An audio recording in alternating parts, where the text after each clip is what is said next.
ప్రకృతి వైద్యం అంటే ఏంటిది తెలుసుకుందాం. ప్రకృతి వైద్యం మిగతా వైద్య విధానాల్లో కంటే ఇది ఒక గొప్ప వైద్యం.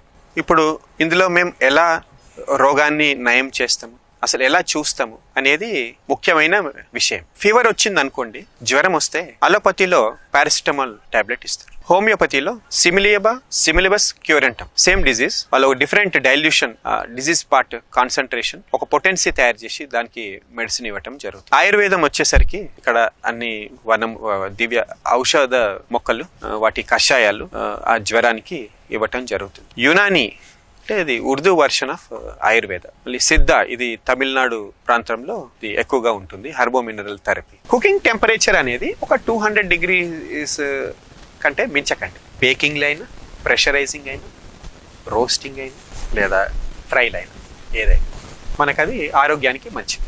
ఇంకొకటి పాత్రలు అనేది మట్టి పాత్రలు లేదా హై గ్రేడ్ స్టీల్ ఐరన్ పాత్రలలో కూరగాయలు బదులు పప్పు కానీ లేదా రొట్టెలే కానీ చపాతీస్ దోశలు కానీ వండుకోవచ్చు. కానీ కూరగాయలు లీఫీ వెజిటేబుల్స్ ఐరన్ పాత్రలలో వండుకోవద్దు. దీనివల్ల ఐరన్ ఫెర్రస్ ఫెరిక్ ఆక్సైడ్స్ వల్ల ఈ లీఫీ వెజిటేబుల్స్లో ఉన్న ఎంజైమ్స్ రియాక్ట్ అయ్యి అవి ఇంకా బ్లాక్ కలర్లో అవుతాయి. కాబట్టి ఇది వంట అనేది చేసుకో. ఆకుకూరల్లో వండుకోవాలనుకుంటే మట్టి పాత్రలో అయినా వండుకోండి, స్టెయిన్లెస్ స్టీల్ అయినా వండుకోండి. అల్యూమినియంలో కానీ ఐరన్ పాత్రలో కానీ వండుకోకుంటే శ్రేష్టం ఆరోగ్యానికి.